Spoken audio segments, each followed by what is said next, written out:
Okay, if you take a look at my PowerPoint, you'll see I kept it rather brief, and there is a really, really good reason for that. It's when I started typing out everything I was going to talk about, I realized the more I typed, the more it looked like I was putting restrictions on people. And by the time I got to about the fifth slide, it looked like you wouldn't be able to drive into your house without permission. And this really isn't the case. It's not the intention. The intention of zoning is to preserve property values. You don't want incompatible uses. And when Tom had mentioned the no zoning, one of the things that happened out of that, I don't know how many people are familiar, I believe it's the town of Bone Lake to the north in Polk County, and they had a mine come in and they were going to blast on Ivers Mountain, and with no zoning it became very difficult. The neighbors were extremely upset about this. They were now going to have blasting right next to their property with literally nothing they could do. It could damage their property values. This is the goal. The goal isn't to make it difficult. The goal isn't to make it problematic, especially for real estate agents. I also do work in real estate. I realize how difficult it is to get a property closed. The goal is never to be a hindrance, and most of the things that I'm going to talk about here are just red flags and things you'll want to look out for and alert your customers to, your buyers to, your sellers to. If you're a property owner, it's something you'll want to take a look at. Is it something that I may be doing? Is it something a neighbor may be doing? And for builders especially too, you want to pay attention to all these things. By all means, anytime during this presentation, stop me with questions, because I can talk, as anybody who knows me, I can talk forever. So stop me if you have a question, and I can get started. When should you ask about zoning requirements? And some of these will seem pretty straightforward and some of them are a little bit more difficult. When you're adding on to an existing building or constructing a new building, and that one's pretty straightforward. When you're talking about adding on to a building or you're building a new building, there could be several restrictions that come into play depending on the various zoning ordinances. There could be a setback issue. Generally speaking, buildings are required to be set back a certain distance from the property lines, whether it be the road, whether it be the right-of-way, whether it be the side yard, and the same goes for any accessory building.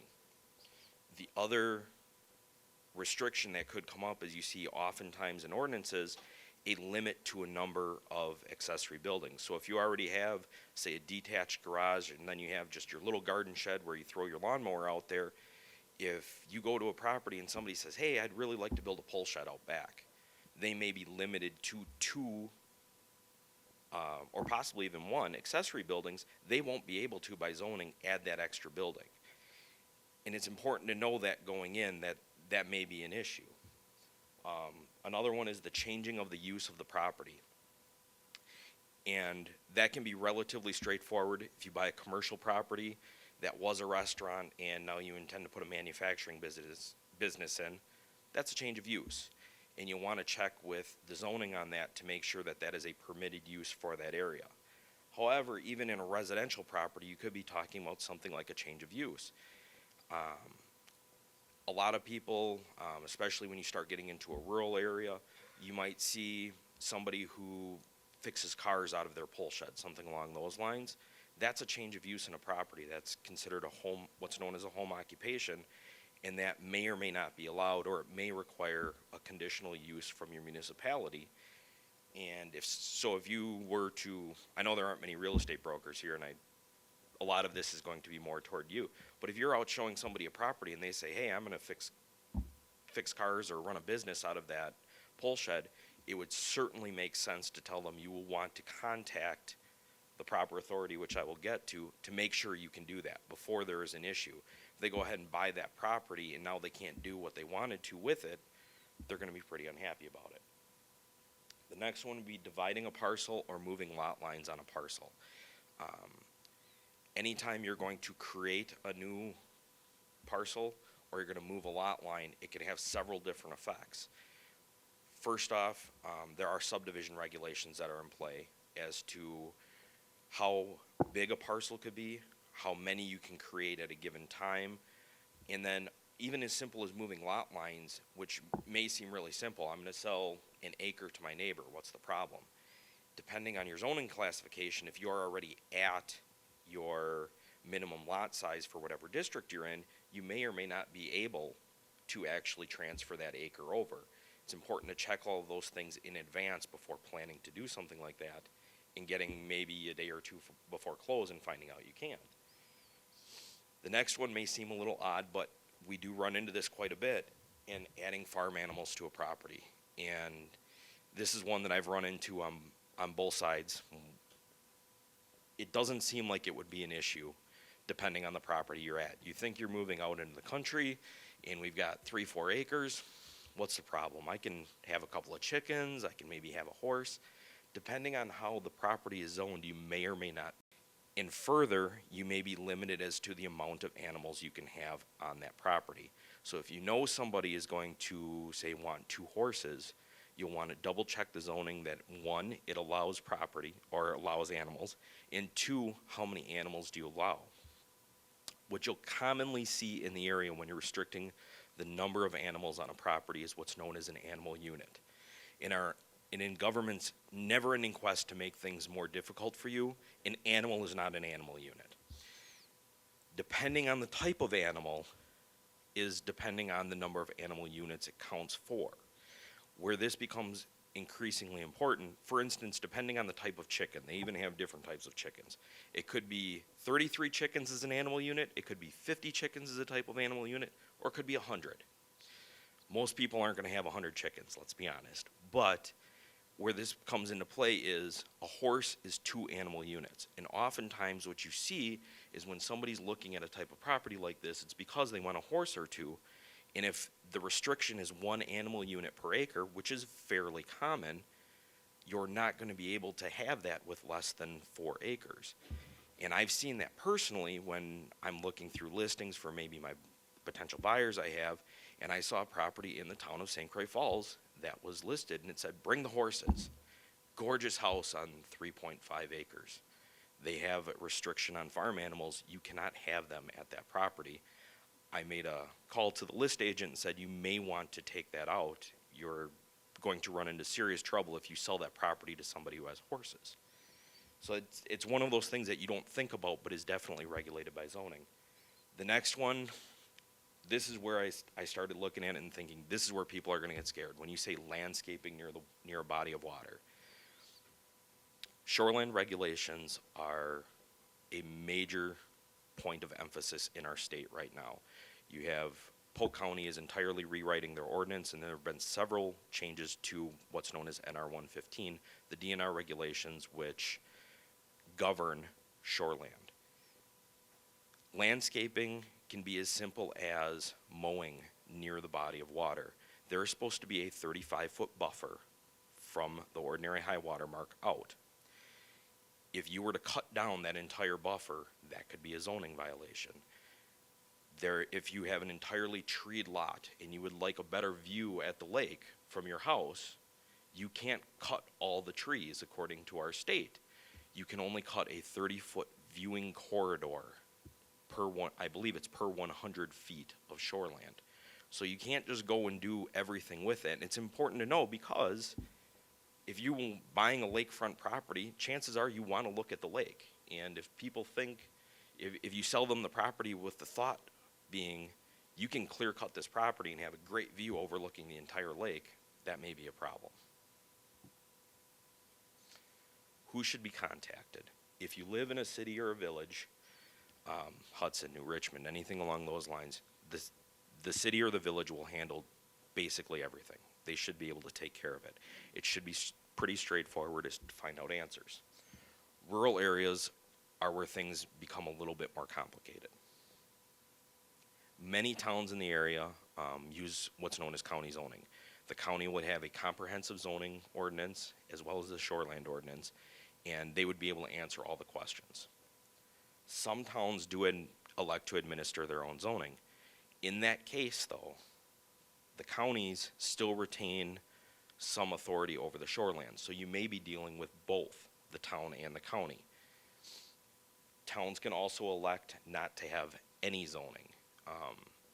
I don't know if there are any towns left in St. Croix County that have no zoning. I know there are 4 in Polk County that have no zoning whatsoever, except for the shoreland, which is mandated by statute.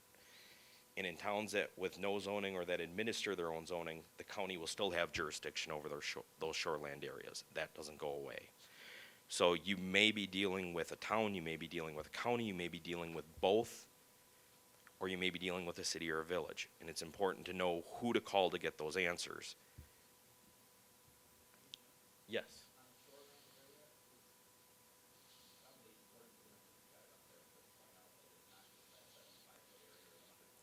Yep. And that's where I'm going to get into now. What is shoreland? And shoreland is any land within 1,000 feet of the ordinary high water mark of a lake, pond, or flowage. Why is that important? Because you may own lakefront property and not know it. You would be surprised at how far out that 1,000 feet goes. And it may not be just a lake. You probably know if you live within a quarter mile or so of Cedar Lake. You may not know that you live a quarter mile or just shy of a quarter mile less than a farm pond that's 1.5 acres, but is considered a lake according to your county. And that would substantially restrict what you may or may not do, because now you fall under county shoreland zoning. It also entails any land within 300 feet of the ordinary high water mark of a navigable stream or river, or the landward side of the floodplain, whichever is greater. This is where things again get really confusing, because what is a navigable waterway? You and I are picturing a navigable waterway as a lake. The Apple River, the St. Croix River, those are navigable waterways. Our states decided it's something else. A navigable waterway includes any lake or stream that can float a canoe or a small craft at some point during the year. That could be one day during the year. So that ditch that runs alongside the house could be considered a navigable waterway according to the DNR. And we actually ran into this in the town of St. Croix Falls, where we went to replace a culvert underneath River Road, and the DNR came out and said, you can't put in a smaller culvert there, that's a navigable waterway. And not only was there no water running through this thing whatsoever, it came off a bank that was literally about this steep. And our highway guy offered to watch the DNR rep go down that in a canoe, and he didn't take him up on it. But it goes to show that, again, when you're looking at a property, you want to double check, is it in shoreland zoning? And the GIS maps have a zoning overlay. I don't know how many people use GIS maps. Most of the counties have them. And there is normally a zoning overlay where you can pop in the shoreland. And it's very helpful, because there are a lot of places where you may not think there is shoreland that there is. And like I said, you may live in shoreland and not know it. And until you go to pull a permit for something, you won't find out. Subdivision requirements are another important part of this. And depending on the municipality and the ordinance, the creation of new parcels or the moving of the lot lines may be targeted. Creating a new parcel, I think, is pretty straightforward. If you're going to take this 10 acres and divide it into 2 5-acre parcels, that's going to go through a process. Generally speaking, that will go to a plan commission, and it will also go to the village board, the city council, or the town board for final approval. They will approve those. The moving of the lot lines is where it gets tricky. Most people don't think it's that big of an issue, again, if I were just to sell a small portion of my land to a neighbor and you're not creating a new parcel. Depending on where you live, that may or may not be the case. You could run into the zoning issues I mentioned before, but the other part of that is that there are subdivision ordinances that do cover that, and they may require an approval. Going back to how this affects a real estate transaction, you'll want to build enough time in to get whatever the proper approvals are. Knowing that it will have to go to a plan commission meeting, knowing that it'll have to go to a town board meeting, it may take a couple of months from the time it starts just to get those approvals. And you'll have to factor in time for surveys and things along those lines. So just remember that as you're going through, that things don't always move quite as quickly as they may seem. The moving of the lot lines is generally rather simple, and for instance, the town of St. Croix Falls, it's just a simple signature verifying the zoning. Those can go quickly, or in other places it can go through the entire process. Preparing yourself and preparing your clients for that process is critical in making sure that they don't get upset and the process actually goes all the way through. Newly created or altered lots will generally need to meet all requirements of the zoning ordinance, including minimum lot sizes, shapes, and setbacks from existing buildings. If you're dividing off land and it already has a house on it, whatever you divide, the house will need to meet all the proper setbacks going forward. Same thing if you just move the lot lines. When we say minimum lot sizes, depending on the district you're in, there may be different lot sizes. In a village, it wouldn't be uncommon to have as small as 0.1 acre as a minimum lot size. If you live in a rural area, there are a lot of places that have their agricultural district as a minimum lot size of 35 acres. You need to keep those things in mind when you're planning on dividing parcels, that again, if it isn't going to meet those sorts of things, you may need to do a rezone, and again, that's going to add on to the length of the process.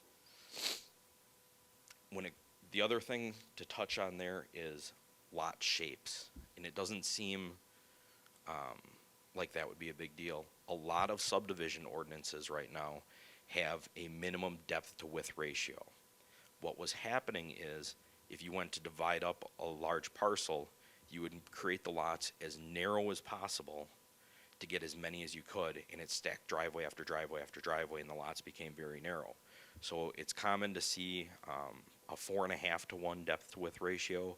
I've seen them as low as 3 to 1 on a depth to width ratio. So you just can't create like a 100-foot by quarter-mile deep lot. You'll have to plan on those sorts of things as you're subdividing. Subdivisions also need to meet county requirements in the unincorporated areas for sure. And again, where this becomes important is you may have multiple sets of hearings to go through in order to divide a lot. It will have to meet any of the county requirements, and then towns may have their own subdivision ordinances, which I touch on in the next point there. And if they do, you'll have to go through both processes, and the most restrictive set of the rules will apply to those ordinances or to whatever subdivision you're going to do. That means if the county has a 4.5 to 1 depth to width ratio and the town has a 3 to 1 depth to width, you need to meet that 3 to 1. The other thing that comes into play on that is a lot of towns are doing their own subdivision ordinances without doing their own zoning. However, they like to put in minimum lot sizes. So although the county may have a minimum lot size of 1 acre on that parcel, the town subdivision ordinance may require a 2, 3, 4, 5 acre minimum lot size. That's why it's important to contact everyone in advance and find out what they require, rather than have the plan in place and have everything ready to go and find out it has to be entirely redone. Subdivisions in villages and cities will require approvals from the municipality. Subdivision approval may come from a plan commission and or city board, and the process may take several months. I cannot stress this enough. Things do not move quickly with government, as you all probably know, and you want to leave yourselves plenty of time when planning these things. It doesn't happen overnight.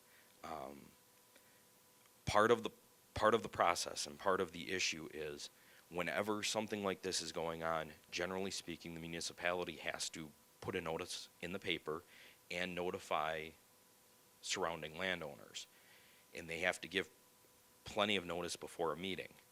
So you might be looking at a month and a half before you can even get onto an agenda, much less start the process in front of the plan commission.